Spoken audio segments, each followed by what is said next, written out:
12 March ত্রয়োদশ সংসদের প্রথম অধিবেশন, সরকারের কর্মপরিকল্পনা তুলে ধরে ভাষণ দেবেন রাষ্ট্রপতি।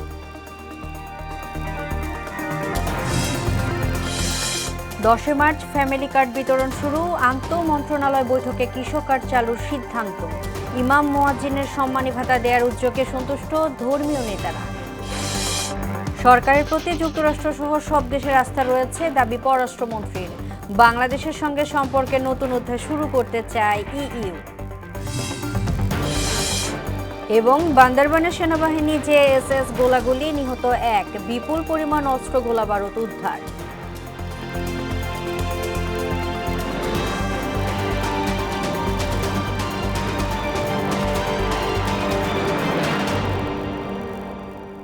আসসালামু আলাইকুম, স্বাগত মোহনার সংবাদে। এতক্ষণ শুনছিলেন শিরোনাম, পুরো সংবাদের সঙ্গে আছি আমি তাজরিন নাহার মুক্তি। সংবিধান অনুযায়ী রাষ্ট্রপতি মোহাম্মদ শাহাবুদ্দিন 12 মার্চ বৃহস্পতিবার বেলা 11টায় সংসদের প্রথম অধিবেশন আহ্বান করেছেন।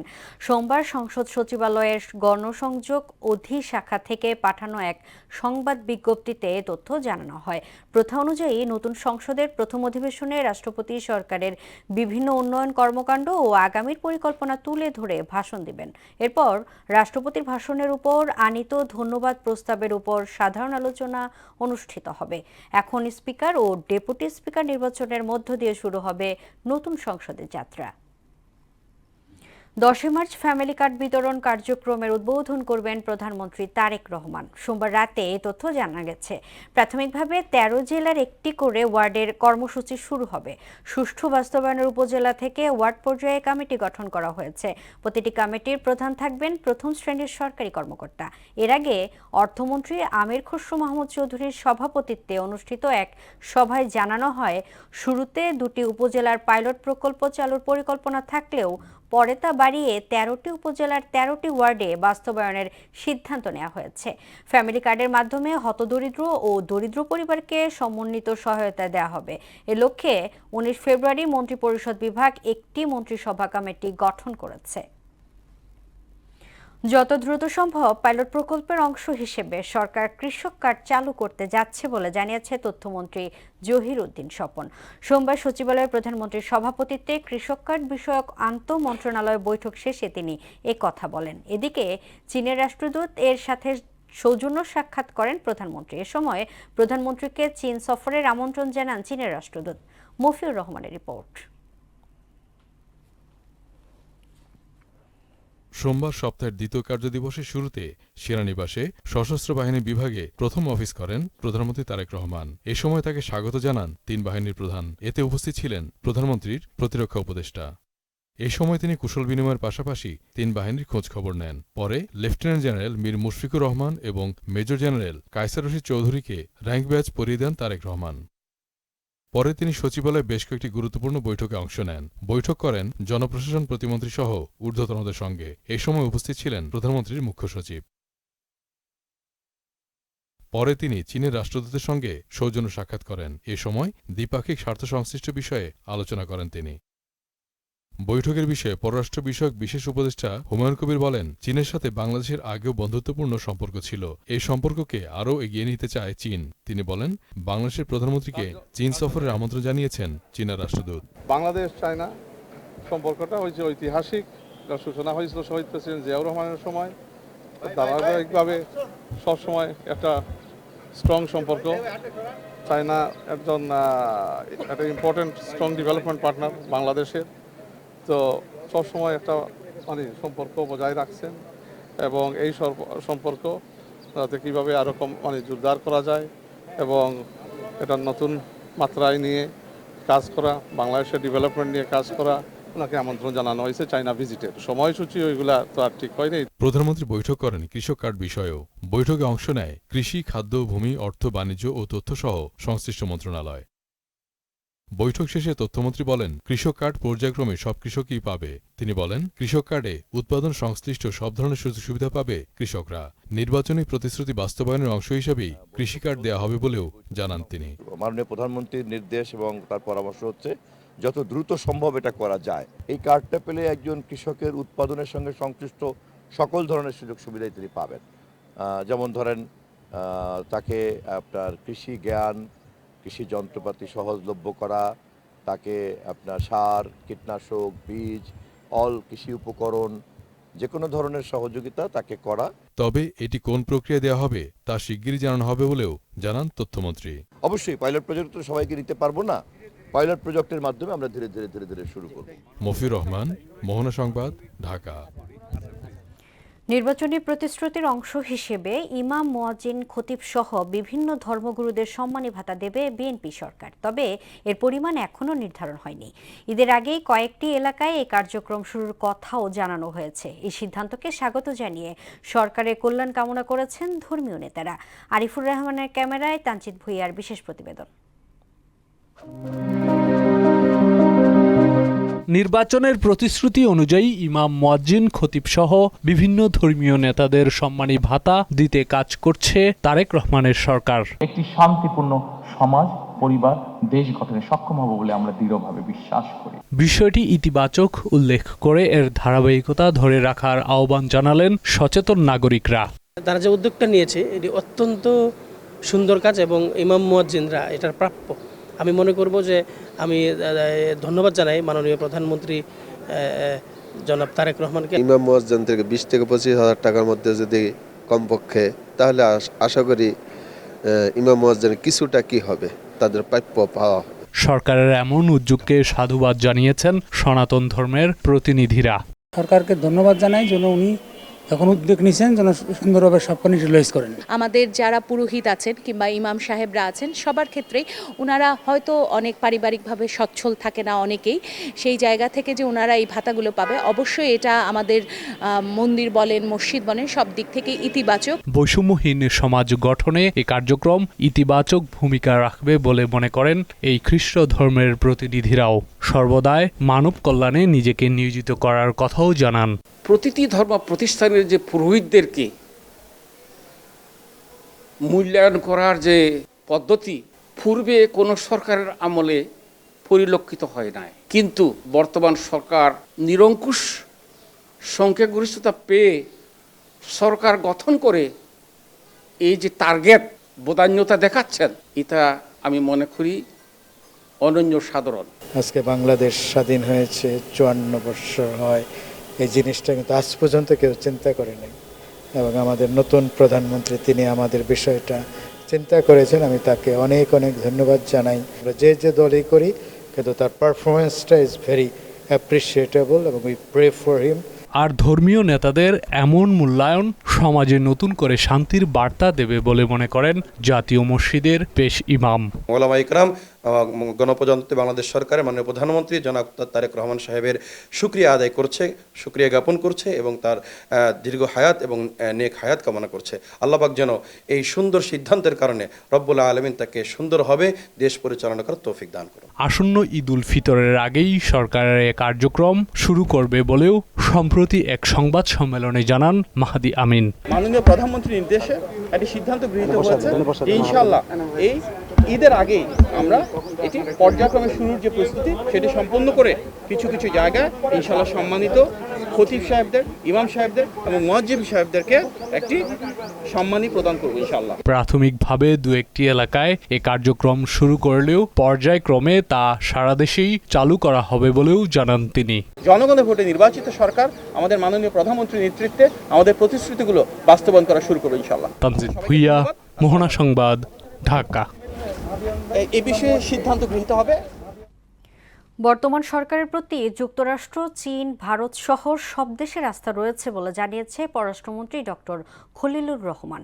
সোমবার পররাষ্ট্র মন্ত্রণালয়ের বিভিন্ন দেশের দ্রুতদের সঙ্গে বৈঠকের পর এ কথা জানান তিনি। পররাষ্ট্রমন্ত্রী আরও বলেন, আমরা প্রতিটি দেশের সঙ্গে পারস্পরিক লাভজনক সম্পর্ক গড়ে তুলতে চাই। এখন পর্যন্ত সৌদি আরব, চীন, ভারত, পাকিস্তান, যুক্তরাষ্ট্র এবং ইউরোপীয় ইউনিয়নের রাষ্ট্রদূতদের সঙ্গে সাক্ষাৎ করেছি। এদিকে ইউরোপীয় ইউনিয়নে বাংলাদেশদের সঙ্গে সম্পর্কের নতুন অধ্যায় শুরু করতে অধীর আগ্রহে অপেক্ষা করছে বলে জানিয়েছেন ঢাকার নিযুক্ত ইইউ রাষ্ট্রদূত মাইকেল মিলার। পররাষ্ট্রমন্ত্রী ডক্টর খলিলুর রহমান ও পররাষ্ট্র প্রতিমন্ত্রী শামা ওবায়েদ ইসলামের সঙ্গে সৌজন্য সাক্ষাৎ শেষে সাংবাদিকদের সঙ্গে আলাপকালে তিনি এই কথা জানান। আন্তর্জাতিক অপরাধ ট্রাইব্যুনালের চিফ প্রসিকিউটর পদে নতুন নিয়োগ পেয়েছেন অ্যাডভোকেট মোহাম্মদ আমিনুল ইসলাম। সোমবার আইন মন্ত্রণালয় থেকে প্রজ্ঞাপন জারি করে মোহাম্মদ তাজুল ইসলামের নিয়োগ বাতিল করে তাকে নিয়োগ দেওয়া হয়। এদিকে গুম খুনের মামলায় সাবেক সেনা কর্মকর্তা জিয়াউল আহসানের বিরুদ্ধে সাক্ষী সাবেক সেনাপ্রধানের জেরা রোববার পর্যন্ত মুলতবি করা হয়েছে এবং কুষ্টিয়ার 6 জন হত্যা মামলার হাসানুল হক ইনুর পক্ষে সাফাই সাক্ষী শেষ হয়েছে। দেশে মব কালচার বরদাস্ত করা হবে না বলে হুঁশিয়ারি দিয়েছে রাষ্ট্রমন্ত্রী সালাউদ্দিন আহমেদ। দাবি আদায়ের নামে মহাসড়ক বা সড়ক অবরোধ করার দিন শেষ। সোমবার সচিবালয়ে সাংবাদিকদের সঙ্গে আলাপকালে এই কথা বলেন তিনি। স্বরাষ্ট্র মন্ত্রণালয়ের সভাকক্ষে সাংবাদিকদের সঙ্গে আলাপকালে মন্ত্রী এসব কথা জানান। এ সময় তিনি আরও বলেন, পুলিশের কাজে অবৈধভাবে কেউ হস্তক্ষেপ করতে পারবে না। পুলিশ ক্ষমতা অপব্যবহার করলেও যেমন ব্যবস্থা নেওয়া হবে, তেমনি পুলিশের কাজে বাধা দিলে কাউকে ছাড় দেওয়া হবে না। শীঘ্রই স্থানীয় সরকারের নির্বাচন দেয়া হবে বলে জানিয়েছে স্থানীয় সরকার মন্ত্রী মির্জা ফখরুল ইসলাম আলমগীর। সোমবার সকালে নয়াপল্টনে এক অনুষ্ঠানে এসব কথা বলেন তিনি। বিএনপির নতুন বাংলাদেশের জন্য কাজ করছে উল্লেখ করে তিনি বলেন, তারেক রহমানের নেতৃত্বেই দেশ এগিয়ে যাবে। আওয়ামী লীগের কার্যক্রম নিষিদ্ধ থাকায় বিভিন্ন জায়গায় তাদের অফিস খোলার প্রত্যাশিত নয় বলেও মন্তব্য করেন মির্জা ফখরুল। ঢাকা উত্তর ও দক্ষিণ সহ 6 সিটি কর্পোরেশনের পূর্বকালীন প্রশাসক নিয়োগ দিয়েছে সরকার। স্থানীয় সরকার, পল্লী উন্নয়ন ও সমবায় মন্ত্রণালয়ের স্থানীয় সরকার বিভাগ থেকে এই বিষয়ে প্রজ্ঞাপন জারি করা হয়। ডিএনসিসিতে প্রশাসক হিসেবে শফিকুল ইসলাম খান, ডিএনসিসিতে আব্দুস সালাম, খুলনায় নজরুল ইসলাম মঞ্জু, সিলেটে আব্দুল কাইয়ুম চৌধুরী, নারায়ণগঞ্জে মোহাম্মদ শাখাওয়াত হোসেন এবং গাজীপুর সিটি কর্পোরেশনে নিয়োগ পেয়েছে শওকত হোসেন সরকার। সরকার কর্তৃক 6টি সিটি কর্পোরেশনের দলীয় ব্যক্তিদের প্রশাসক নিয়োগের প্রতিবাদ জানিয়ে বাংলাদেশ জামায়াতে ইসলামীর সেক্রেটারি জেনারেল সাবেক এমপি মিয়া গোলাম পরোয়ার বিবৃতি প্রদান করেছেন। তিনি বলেন, 6 সিটি কর্পোরেশনে সরকার দলীয় প্রশাসক হিসেবে নিয়োগ দিয়ে সরকার জনস্বার্থের বিপরীতে অবস্থান নিয়েছে। এটি নৈতিক গহির্ত এবং জনগণের সঙ্গে সুস্পষ্ট প্রতারণার শামিল। বান্দরবানের রুমা উপজেলার মুরুং বাজার এলাকায় সেনাবাহিনীর অভিযানে জেএসএস এর সশস্ত্র সদস্য নিহত হয়েছে। এতে বিপুল পরিমাণ অস্ত্র ও গোলাবারুদ উদ্ধার করা হয়েছে। সুনির্দিষ্ট গোয়েন্দা তথ্যের ভিত্তিতে সেনাবাহিনী সোমবার বিকেলে জেএসএস এর সশস্ত্র দলের বিরুদ্ধে অভিযান পরিচালনা করে। অভিযান এলাকায় একটি এসএমজি, 2টি SMG magazine, 143 round SMG ammunition, 14 round pistol ammunition, একটি পিস্তল পাউচ, একটি রাউটার, 5 রাউন্ড এসএমজি, খালি খোসা এবং ভারতীয় রুপি সহ বেশ কিছু জিনিসপত্র উদ্ধার করা হয়। এবার সারা দেশে অনুষ্ঠিত সভা সমাবেশ নিয়ে প্রতিনিধিদের পাঠানো তথ্যচিত্রে দেখুন ডেস্ক রিপোর্ট। কেরানীগঞ্জ উপজেলা পর্যায়ের ও ঢাকা 2 আসনের সরকারি কর্মকর্তা কর্মচারী এবং শিক্ষা প্রতিষ্ঠানের সঙ্গে মতবিনিময় সভা করেছেন সংসদ সদস্য আমানুল্লাহ আমান। সিরাজগঞ্জের রায়গঞ্জে গুড নেইবার্স পরিচালিত সিরাজগঞ্জ সিডিপির উদ্যোগে অসহায় ও প্রান্তিক মানুষকে বিনামূল্যে চিকিৎসা সেবা ও পুষ্টি সামগ্রী প্রদান করা হয়েছে। গাজীপুর সিটি কর্পোরেশনের নতুন প্রশাসক হিসেবে শওকত হোসেন সরকার নিয়োগ পাওয়ায় উচ্ছ্বাস প্রকাশ করেছেন অনুসারীরা সহ বিএনপির নেতাকর্মীরা। বিশেষ করে মাদারীপুর 1 আসনের নবনির্বাচিত সংসদ সদস্য সাইদুদ্দিন আহমদ হানজালা উপজেলার সব কর্মকর্তাদের সঙ্গে মতবিনিময় সভা করেছেন। কৃষি উৎপাদন বৃদ্ধির লক্ষ্যে জামালপুর সদর উপজেলার বিভিন্ন চর এলাকায় কৃষক গ্রুপের মাঝে সেচ সহায়ক সরঞ্জামাদি বিতরণ করা হয়েছে। চাঁপাইনবাবগঞ্জে পরিষ্কার পরিচ্ছন্নতা অভিযানের উদ্বোধন করেন চাঁপাইনবাবগঞ্জ 3 আসনের সংসদ সদস্য নুরুল ইসলাম বুলবুল। নারায়ণগঞ্জে ম্যাজিস্ট্রেট জেনারেল হাসপাতাল জালিয়াতির মাধ্যমে মালিকানা দাবি করাদের বিরুদ্ধে দখল ও লুটপাটের অভিযোগে সংবাদ সম্মেলন করেছেন ভুক্তভোগী। রংপুর বিভাগের সব জেলার জেলা প্রশাসক, পুলিশ সুপার ও বিভাগীয় অন্যান্য কর্মকর্তাদের সঙ্গে মতবিনিময় সভা করেছেন দুর্যোগ ব্যবস্থাপনা ও ত্রাণ মন্ত্রী আসাদুল হাবিব দুলু। বগুড়ার সোনাতলায় উপজেলা প্রশাসনের আয়োজনে আইন শৃঙ্খলা ও সমন্বয় কমিটির মাসিক সভা অনুষ্ঠিত হয়েছে। নরসিংদীর মাধবদীর ভগীরথপুর আশিকুর রহমান পাভেল ফাউন্ডেশনের উদ্যোগে অসহায় ও দুস্থ মানুষের মাঝে নগদ অর্থ ও ইফতার সামগ্রী বিতরণ করা হয়েছে। আমরা সবাই দোয়া করব। চাঁপাইনবাবগঞ্জের নাচলে চাঁপাইনবাবগঞ্জ 2 আসনের নবনির্বাচিত সংসদ সদস্য মিজানুর রহমান নাচল উপজেলা স্বাস্থ্য কমপ্লেক্সে পরিষ্কার পরিচ্ছন্নতা অভিযানে অংশ নেন। নাটোরের গুরুদাসপুরে প্রাণী সম্পদ ও ডেইরি প্রকল্পের আওতায় বিনামূল্যে মিল্কিং মেশিন বিতরণ ও রমজানের সুলভ মূল্যে ডিম বিক্রয় কার্যক্রমের উদ্বোধন করা হয়েছে। নওগাঁ 1 আসনের সংসদ সদস্য মুস্তাফিজুর রহমান সাপাহার উপজেলা প্রশাসনের কর্মকর্তাদের সঙ্গে মতবিনিময় সভা করেছেন। নাটোরের গুরুদাসপুরে কৃষকদের দিনব্যাপী প্রশিক্ষণ কর্মসূচি অনুষ্ঠিত হয়েছে। কুষ্টিয়ার খুচরা পৌর বাজারে কৃষি বিপণন কর্মকর্তা ও নির্বাহী ম্যাজিস্ট্রেটকে সঙ্গে নিয়ে বাজার মনিটরিং করেছেন কুষ্টিয়া 3 আসনের সংসদ সদস্য মুফতি আমির হামজা। আফরিন পপি, মোহনা সংবাদ। রমজানে সিরাজগঞ্জের কাঁচা বাজারে দামের ঊর্ধ্বগতিতে দিশেহারা ক্রেতারা। সপ্তাহের ব্যবধানে শসা, লেবু দ্বিগুণ থেকে 3 গুণ পর্যন্ত বেড়ে গেছে। এছাড়াও বৃদ্ধি পেয়েছে মরিচ, রসুন ও আদার দাম। এতে চরম ভোগান্তিতে পড়েছে নিম্ন ও সাধারণ মানুষ। বাজার মনিটরিংয়ের দাবি ক্রেতাদের। আশরাফুল ইসলাম জয়ের প্রতিবেদন জানাচ্ছেন আফরিন পপি। সিরাজগঞ্জে পৌর কাঁচা বাজারে 1 সপ্তাহ আগেও যে শসা বিক্রি হয়েছে 35 টাকা কেজি দরে, রমজানে তা এখন বিক্রি হচ্ছে 80 টাকায়। প্রতি হালি লেবু 25 টাকা থেকে বেড়ে 50 থেকে 60 টাকায় দাঁড়িয়েছে। প্রতি কেজি কাঁচামরিচ বিক্রি হচ্ছে 80 থেকে 90 টাকা, আর আদা 100 থেকে বেড়ে হয়েছে 120 টাকা কেজি। এছাড়া খুচরা বাজারগুলোতে পণ্য ভেদে দাম বেড়েছে দ্বিগুণ থেকে 3 গুণ পর্যন্ত।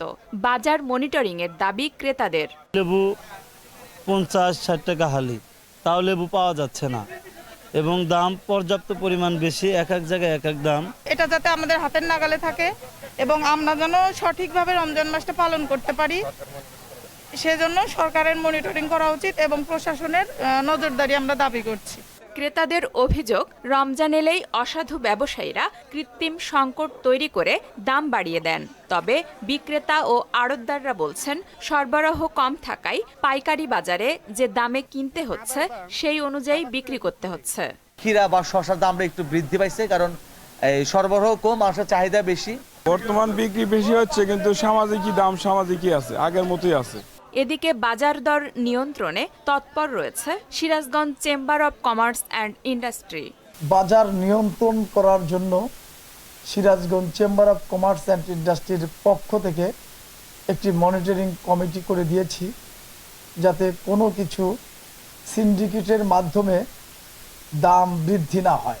নিত্যপণ্যের এমন অস্বাভাবিক মূল্য বৃদ্ধিতে দ্রুত কার্যকর মনিটরিং ও কঠোর পদক্ষেপের দাবি ক্রেতাদের। আফরিন পপি, মোহনা সংবাদ। মৌসুম শুরু না হওয়ায় দেশের অন্যতম লেবু উৎপাদনকারী জেলা মৌলভীবাজারের শ্রীমঙ্গলে পাইকারি ও খুচরো বাজারে মিলছে না পর্যাপ্ত লেবু। কিন্তু রমজানে লেবুর চাহিদা বেড়ে যাওয়ায় দাম বেড়েছে কয়েক গুণ। 2 থেকে 3 টাকার প্রতিটি লেবু খুচরো বাজারে বিক্রি হচ্ছে 35 থেকে 40 টাকায়। বিকাশ দাসের প্রতিবেদন জানাচ্ছেন তাসিন তারিন। সিলেট বিভাগের সর্ববৃহৎ পাইকারি লেবুর বাজার শ্রীমঙ্গলে সরবরাহ না থাকায় বিপাকে ব্যবসায়ী ও ভোক্তারা। বাগানে লেবু থাকলেও শুষ্ক মৌসুমের কারণে আকার খুব ছোট। আবার কিছু কিছু বাগানে লেবু উৎপাদন হলেও খরচ বেড়েছে প্রায় দ্বিগুণ। এতে হতাশ বাগান মালিক ও প্রান্তিক চাষিরা। বাজারে লেবু কম, চাহিদাটা বেশি এবং দামটাও বেশি। আমরা এক গাড়ি লেবু কামলা খরচ দিতে হয় প্রায় 2000-2500 টাকা, কিন্তু আমরা গাড়ি বিক্রি হয় বাজারে এসে 1000-1200 টাকা। আমাদের পকেট থেকে আমরা এই পয়সাগুলা ভর্তুকি দিত। মৌসুম না থাকলেও রমজান ঘিরে লেবুর চাহিদা ও দাম বেড়েছে কয়েক গুণ। ফলে ঢাকা, নরসিংদী, ময়মনসিংহ, সিলেট সহ দেশের বিভিন্ন জেলা থেকে আসা পাইকাররা পড়েছেন বিপাকে। দাম দিয়ে লেবু নিয়ে গ্রামের বাজারে বিক্রি করা সম্ভব না, তাই আবার অনেকক্ষণ ঘুরে ঘুরে। সময় মতো সার না পাওয়া, সেচ সুবিধার অভাব ও সারের উচ্চ মূল্যের কারণে লেবুর উৎপাদন কমেছে বলে জানান লেবু ব্যবসায়ী সমিতির সভাপতি। বাগান মালিক গাছ তো লেবুই নেই, গাছ নষ্ট সেচের কারণে আর সারের কারণে গাছও নষ্ট হয়েছে, লেবু খাইছে বাগানও লেবু নাই। এরপর যেটা ফানের ইতি শেষ গাছ খালি এর জন্য দাম। শ্রীমঙ্গলে প্রতি মাসে গড়ে প্রায় 50 কোটি টাকার লেবু বিক্রি হয়। তাহসিন তারিন, মোহনা সংবাদ। সাতক্ষীরায় আমের মুকুল পরিচর্যায় ব্যস্ত সময় পার করছে কৃষকরা। ইতোমধ্যে হিমসাগর, অম্রপালি, গোপালভোগ, ল্যাংড়া, ফজলি সহ বিভিন্ন জাতের গাছের মুকুল দেখা দিয়েছে। এদিকে ঋতুরাজ বসন্তের আগমনী বার্তায় চাঁপাইনবাবগঞ্জের নাচলে আমের মুকুলে মাতাল প্রকৃতি। বাম্পার ফলনের স্বপ্নে চাষিরা। আব্দুল জলিল ও নাসিম আলীর প্রতিবেদনে জানাচ্ছেন মাহমুদ আক্তার। আম চাষে বিখ্যাত সাতক্ষীরার প্রকৃতিতে ছড়িয়ে পড়েছে আমের মুকুলের ঘ্রাণ। বাড়ির আঙিনা থেকে শুরু করে রাস্তার ধারে, পুকুর পাড় কিংবা বিস্তীর্ণ বাগান সবখানেই আম গাছের ডালে মুকুলের ছড়াছড়ি।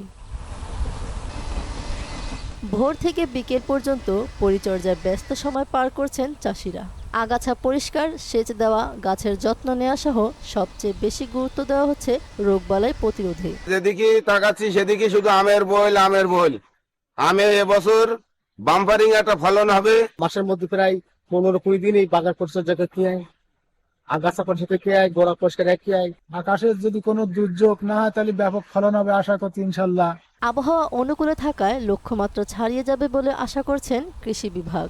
আমের যে মুকুলের যে প্রবণতা দেখছি এবং কোনো ধরনের প্রাকৃতিক দুর্যোগ না থাকায় আমরা আশা করছি যে আমাদের এই লক্ষ্যমাত্রা ছাড়িয়ে যাবে। ইতিমধ্যে আমাদের কৃষকরা যে মুকুল পরিচর্যায় ব্যস্ত রয়েছে। এদিকে আমের রাজধানী চাঁপাইনবাবগঞ্জের নাচলে গাছে গাছে ফুটেছে আমের মুকুল। চারদিকে ছড়িয়ে পড়েছে মুকুলের স্বর্ণালী আভা আর পাগল করা সুবাস। আবহাওয়া অনুকূলে থাকায় ভালো ফলন পাবার প্রত্যাশা করছেন কৃষকরা। ভালো মুকুল এসেছে, আর একবার সামনের বাড়ির থেকে আমরা অনেক টাকার আম বেচতে পারবো আশা করি। রোগ বালাই বা ঝড় ঝাপটা বৃষ্টি না হয় তাহলে এবার এক বাম্পার ফলনের আশা করছি। তো অন্যান্য বারের থেকে এবার আমের মুকুলগুলো আগে দেখা দিয়েছে। আমরা কৃষি অফিসার থেকে আমরা অনেক পরামর্শমূলক এসব কাজগুলো আমরা করছি। কৃষি কর্মকর্তার পরামর্শ নিই এবং যখন প্রয়োজন হয় ওনার সাথে যোগাযোগ করলে পরামর্শ দেয়। মুকুল পরিচর্যায় চাষিদের সব ধরনের পরামর্শ দিচ্ছেন কৃষি বিভাগ। আমের গাছটি মুকুল আসার জন্য রেডি হয়ে গেছে, সেখানেও আমরা একটি আগাম স্প্রে দিতে বলি, যাতে করে নতুন যে স্প্রাউটিংটা বের হচ্ছে বা মুকুলটি বা পুষ্পমঞ্জরি বের হচ্ছে সেটি এসে যেন কোনো ধরনের কোনো প্রতিবন্ধকতার সৃষ্টি না হয়, সেজন্য আমরা একটি সতর্কতা চাষিদেরকে পরামর্শ দিয়ে থাকছি। এবছর নাচলে প্রায় 4500 হেক্টর জমিতে বাণিজ্যিকভাবে আমের চাষ হচ্ছে। মাহমুদ আক্তার, মোহনা সংবাদ। দর্শক, এই পর্যায়ে জানিয়ে দিচ্ছি আজকের সংবাদপত্রের গুরুত্বপূর্ণ শিরোনাম।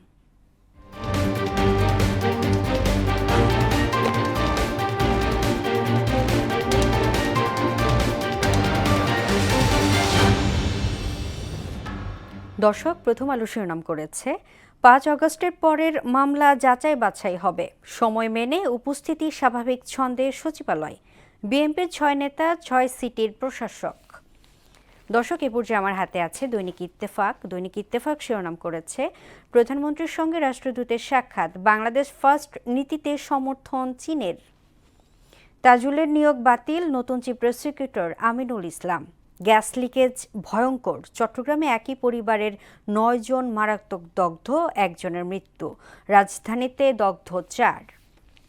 সমকাল শিরোনাম করেছে প্রশাসক আসছেন, কাউন্সিলর না থাকায় ভোগান্তিতে যাবে না। মশার যন্ত্রণায় অতিষ্ঠ সারা দেশ। 9 সচিবের চুক্তি বাতিল, 3 জন মন্ত্রণালয়ের সংযুক্ত। বাংলাদেশ প্রতিদিন শিরোনাম করেছে শিক্ষার মান নেই, টিউশন ফি লাগাম ছাড়া। প্রধানমন্ত্রী সশস্ত্র বাহিনী বিভাগে অফিস করলেন, বিদেশে যাচ্ছেন অনেক উপদেষ্টা। যুগান্তর শিরোনাম করেছে আদানির চুক্তি নিয়ে ব্রিটিশ আইনজীবী, আন্তর্জাতিক আদালতে যাওয়ার পরামর্শ। অর্থনীতি, ভূ রাজনীতি ও আইনশৃঙ্খলার উন্নয়ন সামলাতে হবে 3 সংকট। আইনশৃঙ্খলা স্থিতিশীল করাই বড় চ্যালেঞ্জ। এবং সর্বশেষ দ্য ডেইলি স্টার শিরোনাম করেছে government to review harassment cases failed after August 5। Mob attack on Star, Prothom Alo scripted. New ICT chief prosecutor vows sincerity justice. এই ছিল সংবাদপত্রের গুরুত্বপূর্ণ শিরোনাম। শেষ করব মোহনা সংবাদ, যাবার আগে শিরোনামগুলো দেখে নিচ্ছি আরও একবার।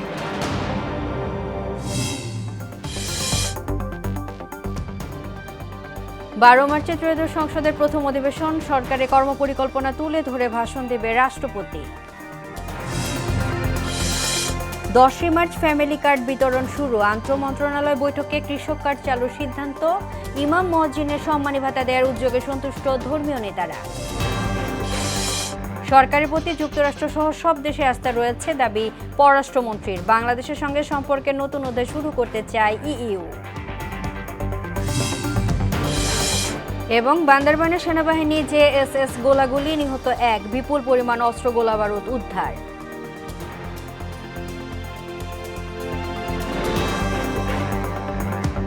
এই ছিল মোহনা সংবাদে। পরবর্তী সংবাদ দুপুর 1টায়। এর আগে সকাল 11টায় দেখবেন সংবাদ এক নজরে। মোহনার সবশেষ খবর জানতে ভিজিট করুন www.mohana.tv। সংবাদ দেখতে পারেন ফেসবুক ও ইউটিউবেও। এতক্ষণ সঙ্গে থাকার জন্য ধন্যবাদ।